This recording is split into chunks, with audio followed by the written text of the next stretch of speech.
Salut François, Salut merci Gaël. du coup beaucoup de nous partager un petit peu et de nous offrir de ton temps pour nous emmener dans les coulisses donc de ton média, Les Nouveaux Aventuriers. Est-ce que tu peux rapidement te présenter et puis on arrivera juste après à la jeunesse du projet? Ouais, ça marche. Donc moi je m'appelle François, j'ai 29 ans. J'ai créé effectivement il y a 2 ans Les Nouveaux Aventuriers, qui est un podcast itinérant. Donc je me déplace avec mon vélo et mon micro pour aller rencontrer celles et ceux que j'appelle les héros de nos territoires, donc des artisans, des paysans, des chefs d'entreprise. Je mets en avant leur savoir-faire à travers ce format audio que tu connais bien. Et auparavant, j'ai travaillé 5 ans dans une association de protection de la nature et de l'environnement, donc j'étais très sensible aux questions de transition écologique, d'où mon souhait après de me rapprocher sur une échelle locale dans lesquelles il y avait justement des dynamiques intéressantes sur ces sujets-là, à travers notamment la dimension des savoir-faire qui est aujourd'hui quand même la thématique que je mets le plus en avant dans mon projet. Et donc ce souhait s'est concrétisé par le départ de mon travail. J'ai quitté mon poste pour me consacrer à plein temps à ce projet Les Nouveaux Aventuriers, qui s'arrête du coup ce mois-ci. Ok, Qui s'arrête ce mois-ci puisque tout passe sur Bobine. ouais, On aura l'occasion d'en reparler, mais voilà, le podcast devient Bobine. Donc le Bobine devient un média à part entière sur le savoir-faire français. ok.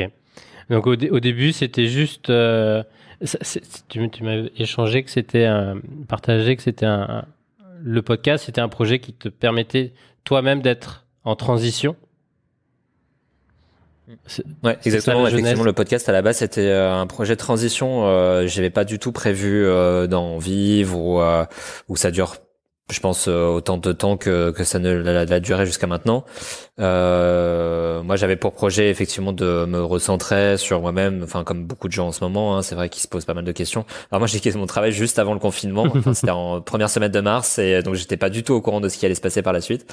Mais au final, c'était plutôt une opportunité pour moi puisque il y a eu beaucoup d'écoutes de podcasts pendant le confinement, et il se trouve que mon projet était déjà prêt, et ça a participé aussi, je pense, à la dynamique autour des nouveaux aventuriers. Et donc oui, à la base c'était un projet de transition, et il se trouve qu'effectivement j'y ai pris goût. Je pense qu'aussi j'ai été encouragé par beaucoup de monde autour qui ont écouté le podcast, et de fil en aiguille, effectivement, j'ai pu tracer un chemin, créer une auto-entreprise, et du coup développer ce projet, y compris d'un point de vue financier, même si ça reste toujours assez bancal. Je pense pour toutes les personnes qui sont dans ce secteur-là, sauf les têtes de pont, mais voilà, ça a été quand même effectivement un projet qui s'est devenu un projet professionnel, effectivement. Ouais. Ok. Et est-ce que tu peux nous dire un petit peu comment tu t'organisais au début? Tu disais que les enregistrements étaient déjà prêts en fait au moment du confinement, c'est ça? Tu avais pris un peu d'avance? J'avais effectivement quelques épisodes d'avance parce que j'avais créé mon projet en fait pendant que je travaillais parallèlement à mon travail. Donc voilà, moi j'ai créé. Enfin, je pense que effectivement l'important c'était déjà de trouver son angle de d'attaque, les sujets que je souhaitais développer dans le podcast. Trouver les premiers invités, faire un brief. Donc voilà, tout ça je l'avais déjà fait.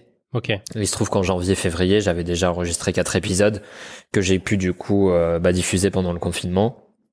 Et voilà. ok.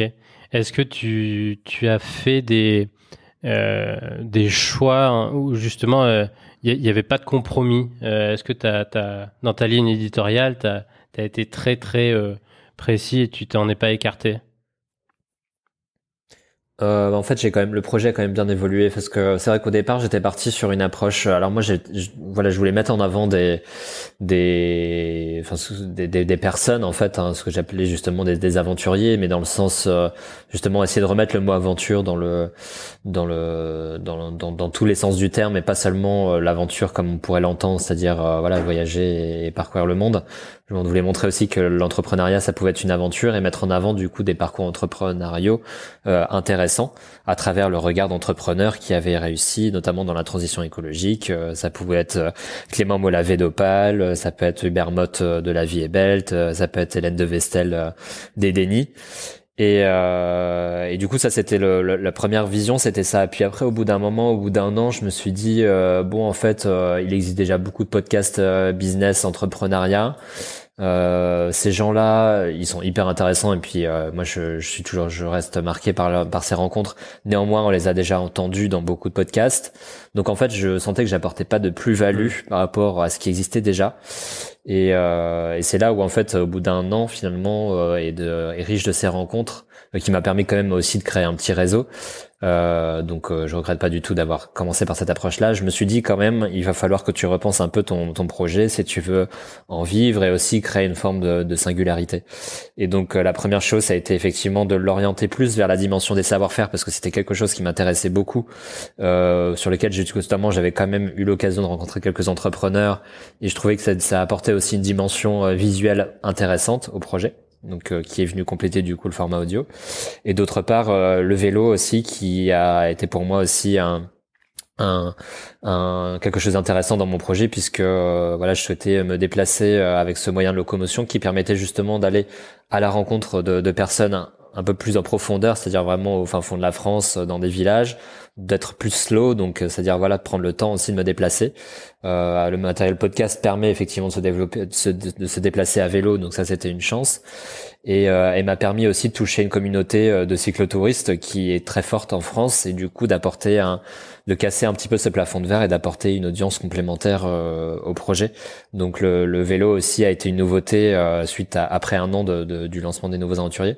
Donc en fait j'ai fait un léger pivot, j'ai repositionné mon projet sur la dimension des savoir-faire. J'ai parcouru la France à vélo, donc ça représente plus de 2000 km l'année dernière.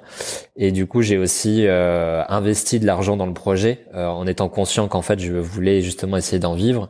Donc j'ai pris des risques financiers. Donc bon, c'est pas énorme, mais ça représente quand même de l'ordre de 3000 euros, en ayant pour objectif de les récupérer à minima un an après, ce qui a été le cas finalement.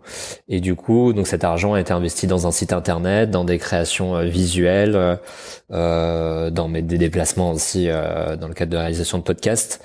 Et ça, je pense que ça a été quelque chose aussi d'important dans mon projet, c'est-à-dire de ne pas avoir eu peur d'investir dedans.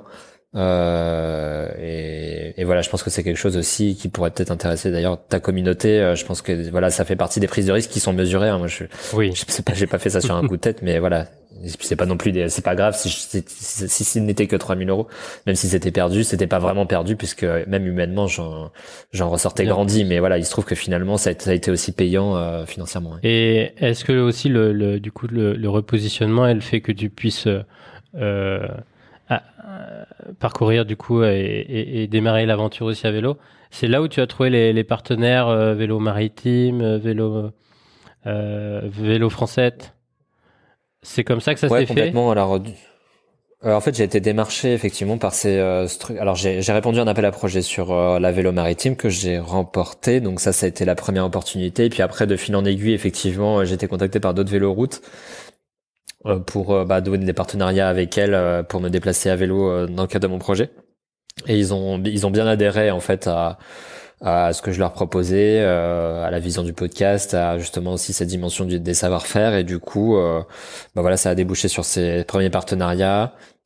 Et puis après, j'ai eu d'autres partenaires aussi sur quelques épisodes en série spéciale, je pense notamment au Canot à Paris. Voilà, donc c'est vrai qu'effectivement cette nouvelle orientation a permis de nouer des partenariats. Okay, qui avait du coup beaucoup plus de sens, et il y avait des partenariats aussi donc financiers. Oui. Ouais, complètement. Ouais, c'est des partenariats financiers. Alors, par contre, ça reste assez minime. Quelques centaines d'euros. Mais non, moi, ça permet. Oui, exactement, qui permettait du coup de financer des épisodes, et ce qui était déjà très bien pour moi. Ouais. Ok. Est-ce que tu peux, avec du recul, partager un petit peu peut-être les 2, 3, 4 hacks, je sais pas si c'était des hacks, mais dans la manière de communiquer qui a fait grossir un petit peu la visibilité, la découvrabilité du podcast. Est-ce qu'avec un petit peu de recul, tu as quelques conseils de ce que tu as moi je pense que j'ai eu une chance quand même, c'est d'arriver à un moment où le marché du podcast était quand même bien émergent, mais n'était pas, je pense, aussi saturé qu'il ne l'est aujourd'hui. Donc pour moi, il y a une vraie contrainte aujourd'hui. Enfin, je pense que c'est beaucoup plus difficile de lancer son podcast actuellement qu'il y a 2 ans. Ça, c'est sûr. Je pense qu'après, naturellement, à mon avis, enfin, en tout cas ceux qui ont souhaité en faire un projet professionnel, je pense qu'il va y avoir un tri qui va se faire naturellement là dans les prochains mois, parce qu'effectivement on est quand même sur quelque chose qui est avec énormément de présence, et y compris aujourd'hui des médias traditionnels qui s'y mettent tous, hein, même des émissions télé deviennent des podcasts. Hein. Moi, j'avoue écouter par exemple C'est dans l'air en podcast alors que c'est diffusé à la télé. Je l'écoute en podcast. Donc voilà, il se trouve même que des formats télé deviennent des formats podcast. Donc je pense qu'effectivement, même s'il y a de plus en plus d'auditeurs, on arrive quand même sur un marché où il y a déjà énormément d'acteurs qui sont présents, y compris des indépendants. Donc bon, voilà, mais construire une communauté il y a 2 ans, c'était plus facile. Donc je pense qu'il faut être présent sur tous les réseaux sociaux, ça pour moi c'est hyper important, et ne pas en négliger. Alors c'est sûr, il y en a qui marchent mieux que d'autres. Facebook c'est compliqué, Twitter c'est compliqué, Instagram c'est compliqué avec les algorithmes, mais par exemple il y a un réseau social qui s'appelle LinkedIn qui pour moi est très intéressant. Alors après ça dépend de ce que vous proposez dans votre podcast, mais en tout cas moi ce que je développe sur la thématique du savoir-faire, c'est quelque chose qui plaît bien.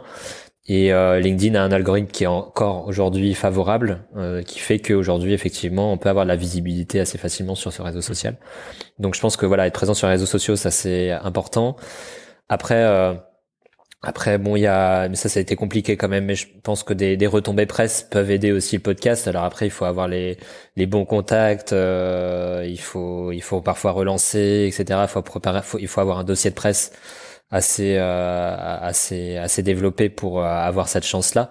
Donc moi, il se trouve qu'effectivement, j'ai eu la chance d'être suivi par une équipe d'Échappée Belle l'été dernier. Donc du coup, ça a beaucoup aidé aussi en termes d'écoute sur le podcast. Mais voilà, j'avais aussi quelques retombées presse sur France Inter, dans des médias spécialisés. Et donc effectivement, on voit tout de suite un effet significatif en termes d'écoute lors le jour et quelques jours après c'est retombé. Alors après, l'objectif c'est de garder ces personnes-là, ce qui est encore autre chose. Mais ouais, la presse, je pense que c'est quelque chose qui est important. Et puis après, ouais, un autre conseil aussi, c'est donc communauté, la presse, et puis effectivement, moi je pense qu'il faut, si on croit en son projet et qu'on veut en faire un projet professionnel, hein, parce qu'après je pense qu'il reste aussi, il faut garder aussi le côté, enfin il y a des podcasteurs qui font ça par plaisir et c'est très bien, et je pense c'est la majorité, oui. Voilà, et c'est la majorité, et il faut garder ça. Enfin, tous les podcasts n'ont pas vocation à être un projet professionnel. Néanmoins, pour ceux qui le sont, et même potentiellement pour ceux qui ne le sont pas, si on en a les moyens financiers, c'est effectivement d'investir de l'argent dans des segments qui peuvent être intéressants, comme effectivement la création visuelle, par exemple le logo du podcast, qui est la première approche quand on va sur une plateforme, donc qui aide effectivement à susciter de l'intérêt autour de son projet, sur les réseaux sociaux aussi. Et puis un site internet, si vraiment voilà, on en trouve une plus-value. Moi, il se trouve qu'effectivement au-delà du podcast, du coup, on propose des reportages photos et des articles, donc c'était intéressant d'avoir un site internet qui soit particulièrement réussi. Mais voilà, je pense que c'est aussi quelque chose d'important. Et puis après, potentiellement de la sponsorisation sur les réseaux sociaux. Voilà, donc je pense que voilà, il faut se consacrer peut-être un petit budget pour se dire, bah voilà, ça va m'aider à faire connaître mon podcast, et potentiellement je récupérerai cet argent grâce à ce que j'ai investi il y a quelques mois auparavant. Ouais. Et donc tu as opéré du coup un changement de nom, de positionnement et d'ampleur, je pense. Est-ce que tu peux du coup partager un peu ce pivot avec Bobine? Comment est né Bobine et du coup ce que c'était à la base? Est-ce que c'est en train de devenir?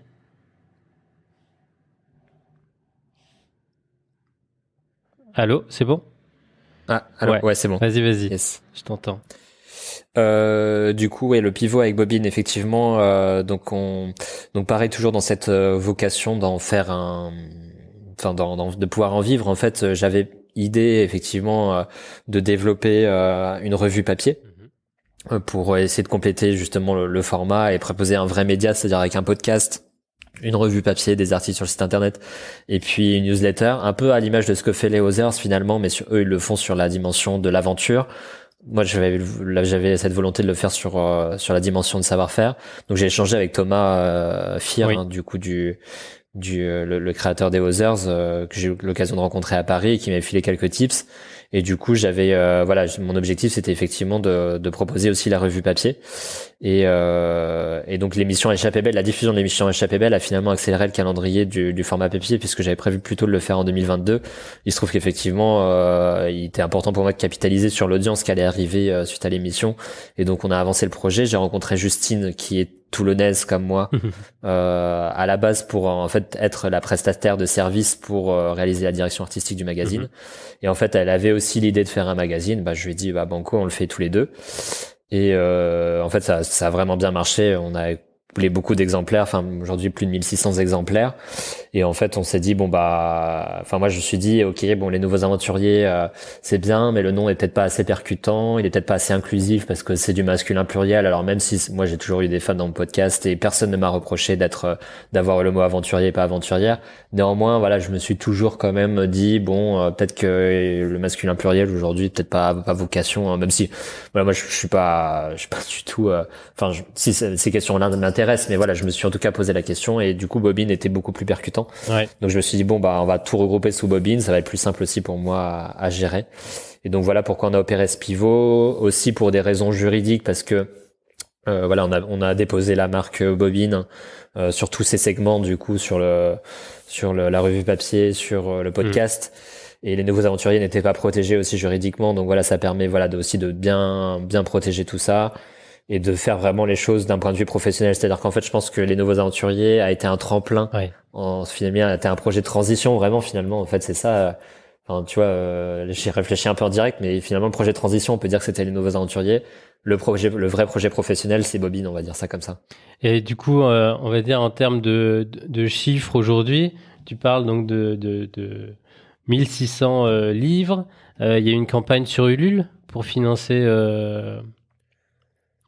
un financement participatif sur Ulule, et puis ouais, exactement, pour mettre en place un système de pré-vente et du coup d'avoir de la visibilité sur le nombre d'impressions, et puis ensuite du coup aujourd'hui une distribution dans des librairies un peu partout en France, des ventes en ligne aussi qui continuent et qui ont bien marché aussi pendant la période de Noël. Ouais.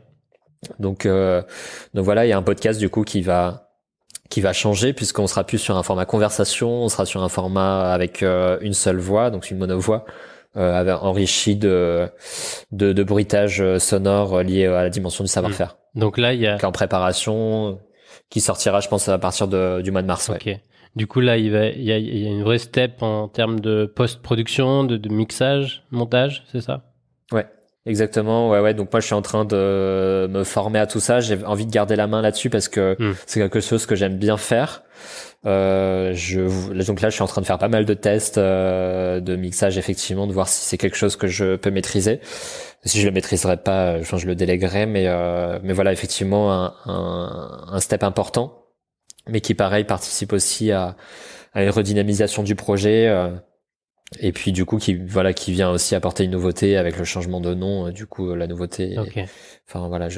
S'intègre bien dans ce nouveau positionnement. Ouais. Et en termes de chiffres, en termes d'écoute, est-ce que tu peux nous partager, je sais pas, un volume annuel ou quelques paliers là que tu as? Ouais. Alors en annuel, j'ai au total du coup, puisque depuis le début du projet, c'est 40, je sais même pas le nombre exact, je crois que c'est 45 ou 46 épisodes. On est à 140 000 écoutes à peu près, entre 135 et 140 000 écoutes. Là, j'ai pas regardé parce qu'en plus, j'ai switché de plateforme. Je suis passé de Ocha à Encore. Okay. Mais du coup, je crois que sur Ocha, on était à 136 000. Alors peut-être que maintenant on est à 140 000. Okay. Donc ça représente à peu près, c'est difficile à savoir le nombre d'auditeurs uniques, mais je pense que ça représente, on va dire, aux alentours d'entre 6 000 et 8 000 auditeurs uniques à la volée, et puis une communauté pareil entre 6 000 et 10 000 personnes sur les réseaux, tous réseaux sociaux confondus. Super. Donc je dirais que je suis dans un wagon moyen, quoi, enfin dans un bon wagon, mais pas non plus les nouveaux aventuriers, c'est pas non plus les baladeurs ou c'est plus récent, etc. Tu vois, et l'équipe est plus restreinte aussi. Ouais. Oui, et puis en fait, du coup, en fait, je trouve que sur ce segment-là, c'est déjà pas mal. Et le but, c'est vraiment de faire du qualitatif que de forcément aller rechercher des gens. Le taux de complétion aussi est important, est une donnée importante et il est plutôt bon sur les nouveaux aventuriers. Alors c'est pareil, on n'a pas trop d'éléments de comparaison, à part des articles sur le site internet, sur des sites internet, mais voilà, ça c'est aussi une donnée qui est encourageante. Donc non, pour le moment, on se satisfait de ça. Après, effectivement, avec Bobine, l'objectif c'est de dépasser ces chiffres et d'aller un peu plus loin, quoi. Et du coup, quels sont peut-être les axes dans le développement est-ce que tu vas t'entourer d'autres personnes? Qu'est-ce que tu vas mettre en place pour aller chercher ce développement? Ouais, alors l'objectif c'est du coup, en fait avec le passage sous Bobine, les nouveaux aventuriers, le socle c'était le podcast. Aujourd'hui quand même Bobine, le socle c'est le magazine. Ok. Donc ça me permet de prendre un peu plus de recul sur le podcast, d'être je pense un peu plus créatif, de prendre un peu plus de temps, d'avoir moins l'impression sur le podcast. Du coup peut-être d'aller chercher des financements un peu plus pérennes que ce qui n'était le cas avec les nouveaux aventuriers et de construire un peu si possible, bon, je pense que ce sera pas dans un premier temps, mais effectivement, si possible, d'avoir un financement unique sur une série de podcasts semestriels, par exemple. Ce sera peut-être pas le cas dans un premier temps, mais voilà, c'est vraiment, je pense, l'objectif pour justement avoir une sécurité financière et prendre le temps de bien réaliser chaque épisode. Mais effectivement, après, l'objectif, c'est de se développer, de continuer à développer la communauté Bobine qui commence à bien prendre. Et du coup, effectivement, de lancer donc là, on lance le nouveau site internet en début de semaine prochaine officiellement. Ça se concrétisera aussi par un événement de lancement à Paris là le 3 février. Et du coup, on lance donc newsletter, site internet, la revue papier. Le podcast va être lancé le mois prochain. Donc, on commence déjà à travailler sur les invités et du coup sur les mixages. Et oui, après, ça a vocation à se développer. Mais on est toujours en auto-entrepreneuriat. Donc pour le moment, tout est sous ma structure. On créera peut-être une société propre. On va réfléchir. Mais du coup, voilà, s'il y a un développement, ce sera toujours un peu comme on a fait, c'est-à-dire des prestations de services sur certains secteurs. Ça pourrait être des illustrations, du mixage, et la direction Justine, etc., du coup, est ton associé du coup maintenant, c'est ça ou... Ouais, complètement. Ouais, okay. Alors du coup, on n'est pas associé, on est associé effectivement, papier, mais parce que du coup, sur le papier exactement. Mais effectivement, là, on est en train de justement réfléchir à la création d'une SASU. Okay. Et du coup, on serait associé effectivement à 50-50. Super. Et Justine donc gère la direction artistique du projet dans sa globalité et elle est photographe au demeurant, donc elle peut aussi prendre en charge toute la partie liée au reportage photo, que ce soit pour le podcast ou pour des articles annexes sur le site internet. Ouais. Et pour les prochains épisodes, reportages, toi tu vas continuer à te déplacer en vélo ou la vocation c'est la volonté c'est de continuer à me déplacer à vélo. Alors je le mets toujours, en fait c'est ça que je pense que je vais essayer de mettre en place. C'est encore en cours de réflexion, mais c'est de pouvoir donc faire du podcast pendant 6 mois dans l'année, c'est-à-dire entre le mois de mars on va dire et le mois d'octobre, et ensuite du coup de gérer la sortie de chaque magazine à partir du mois d'octobre jusqu'au mois de mars. Parce que le magazine Bobine est un annuel, donc ce qui permettrait justement de faire 6 mois podcast, 6 mois magazine, et du coup de pouvoir utiliser effectivement mon vélo pendant la période de printemps-été, qui est quand même plus agréable que la période d'automne-hiver. Donc vocation, j'ai bien cette volonté, bien cette vocation de continuer à faire des déplacements à vélo, donc à suivre, ouais. Et quelques événements du coup dans l'année. Ouais, quelques événements dans l'année avec le projet. Donc ça aussi, on est en train de. Donc là, je parlais d'investissement. Typiquement, on a réinvesti dans pas mal de choses, notamment une exposition photo là qu'on est en train de mettre en place justement pour l'événement qu'on va faire à Paris chez Octave. Donc c'est des choses qui vont être réutilisées et justement on aimerait bien avec Justine se déplacer dans des villages aussi pour pouvoir toucher un public qui n'a pas forcément l'habitude soit d'écouter des podcasts ou de lire des revues comme Bobine, et du coup d'essayer alors que pourtant finalement ce sont les premières personnes qui pourraient être la cible de ces projets-là. Donc on aimerait bien avoir des salles de mairie pendant une journée dans des petits villages et présenter notre projet, vendre la revue, présenter des podcasts et proposer cette exposition photo. Donc on va essayer de mettre en place ça cette année avec Justine. Ouais. Mairie et office de tourisme, ça Ça peut être pas mal. Voilà, mairie, office de tourisme complètement. Exactement, c'est ça. Dans des petites, parce que la facilité, effectivement, c'est de se contenter des grandes villes, des librairies des grandes villes, etc. Ce qu'on a commencé par faire, évidemment, parce que c'est plus simple et qu'il est rodé et que tout est déjà bien rodé. Mais on voudrait essayer de dépasser ça. Et c'est pour ça aussi qu'on est parti sur un annuel. Ça nous évite effectivement qu'une fois qu'on a terminé la création d'une première revue, de repartir sur la rédaction d'une seconde, puisque ce serait comme ça si on partait sur un semestriel. Là, le fait d'être sur un annuel, ça permet de faire vivre véritablement chaque numéro. Ouais. Ok, super. Très, très, très clair. Merci beaucoup. Je te prends pas plus de temps. Et je te remercie vraiment pour cette transparence. Merci à toi, Gaël, et puis à très bientôt.